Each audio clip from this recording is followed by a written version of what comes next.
Breaking news tonight at 5, former Minneapolis police officer Derek Chauvin has been found guilty on all 3 charges in the death of George Floyd.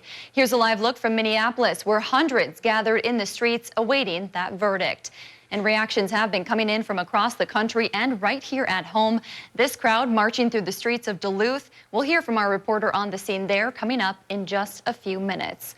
Good evening and thanks for joining us. I'm Kristen Bakke. Chauvin's charges include 2nd and 3rd degree murder along with 2nd degree manslaughter. The highest charge, 2nd degree murder, could bring a maximum sentence of 40 years in prison. But a judge will decide that 8 weeks from now, when Chauvin's sentencing will be held. The 12-person jury was sequestered late yesterday afternoon. They deliberated for just 10.5 hours before handing in their verdict. The jurors have been an anonymous group. Half were black or mixed race, and the other half were white. Michael George is in Minneapolis with more. Former Minneapolis police officer Derek Chauvin was facing charges for killing George Floyd when he knelt on his neck for more than 9 minutes last May. The jury reviewed 3 weeks of testimony from 45 witnesses in one of the most closely watched murder trials in American history. During lengthy closing arguments Monday, the state asked jurors to use common sense and to believe their eyes. The defendant abandoned his values, abandoned the training, and killed a man. The defense argued Chauvin only did what any reasonable officer would do and repeated a theory that Floyd died of a heart attack or drug overdose. Were there other contributing factors that were not the natural result of Mr. Chauvin's acts? The drug ingestion, right? The bad heart, the diseased heart, the hypertension. Businesses are already boarded up. The protests have been peaceful so far, but the city is bracing for the possibility that could change. The jury took less than a full day to reach its verdict. Michael George, CBS News, Minneapolis. More than 3,000 members of the Minnesota National Guard are on hand, bracing for possible violence in the city in the wake of the verdict. There is also a protest happening right now in Duluth at the Clayton Jackson McGee Memorial. That's where we find CBS 3's John Cardinelli. John, what was the reaction from the crowd there when they heard that verdict? Kristen, it was a cry of relief when the verdict came through around 4 o'clock here at the Clayton Jackson McGee Memorial. Everyone just expressing their joy for the verdict, and really an emotional moment overall. After that, the people who attended the march here went down to Superior Street, marched around Canal Park, and came back around, and leading much of that march joins me here now, Veronica Davis, also known as VV. Thank you for joining me here today. So I just want to know, what is your overall reaction to the verdict that came down today? I'd say my overall reaction, I'm actually shocked, as sad as it sounds. I didn't really see it coming. I kind of thought that we were going to be left hanging again. I'm much glad that it came out that way.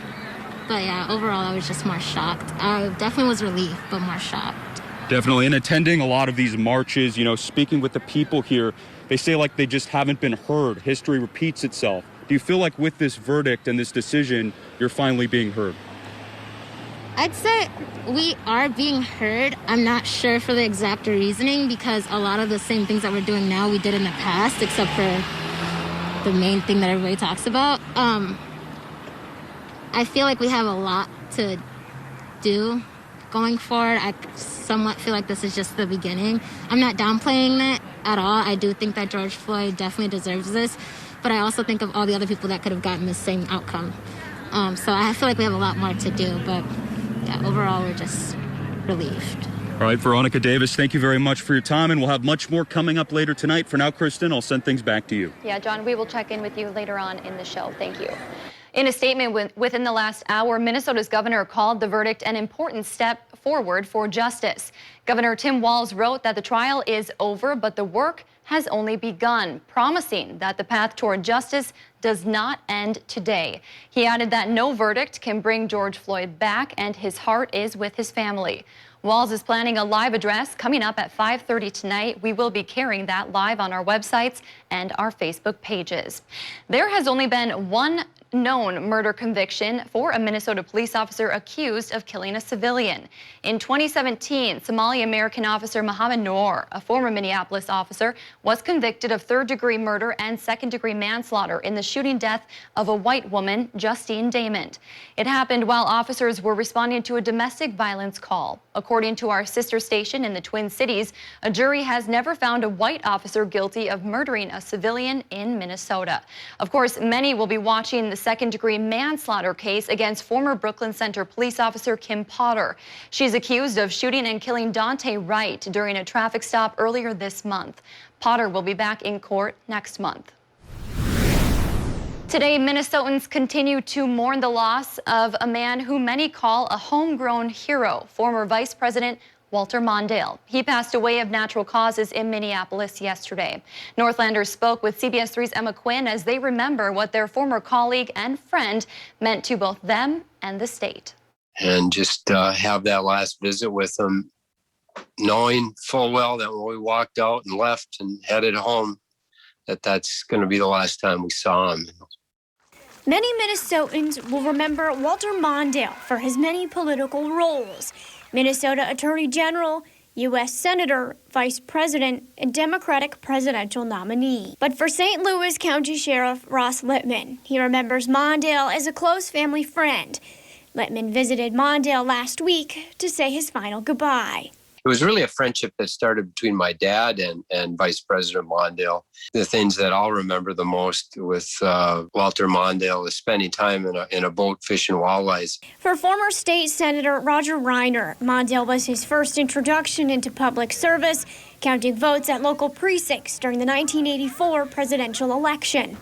Mondale was the Democratic presidential nominee at the time. While he lost all but Minnesota and Washington, D.C. to President Ronald Reagan, Reiner says Mondale's humility spoke for itself. And not just to lose, but to lose in a historic landslide, and he just had grace and humor about it. Reiner called Mondale's commitment to protecting the boundary waters one example of his widespread interest in all of Minnesota. And I think he really was an example of what a statesperson looks like and acts like. When he was a Democrat, but I think he was well respected and liked by people all across the political spectrum. Reiner hopes young aspiring politicians and many others can learn from Mondale. You know, in his passing, I hope it's giving us an opportunity to remember that you can be grown-ups, you can be statespeople, you can have difficult conversations, but do them with class and grace. For Littman, he's remembering the wonderful life his close friend lived. I'll carry that with me the rest of my life. It's a good memory, but a tough memory. Mondale was 93 years old. There's no word yet on funeral arrangements. Flags in Minnesota and across the nation will fly at half-staff this week, honoring Mondale's life. Governor Tim Walz issued the order alongside President Joe Biden. Flags should be at half-staff until Mondale's burial. Well, Dave, as we imagine a lot of stories coming in of folks remembering Walter Mondale, and you know what else is coming in? Some snow.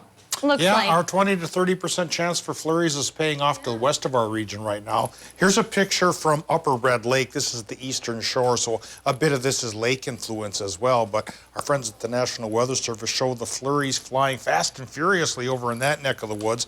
And yeah, there's still a chance they could be coming our way because you take a look at the current Doppler map here, and there's little tiny clusters of snow showers all across the region. Tail end of the low pressure system from just yesterday, still giving us a parting shot. So eyeing up our short-term forecast tonight, 30% chance for the flurries here in Minnesota, maybe only a 20% shot for Wisconsin and the UP. Getting pretty chilly with a low temp of 22, and tomorrow's high of 40 is pretty chilly as well. The normal's about 51, but we're getting sunshine coming aboard tomorrow.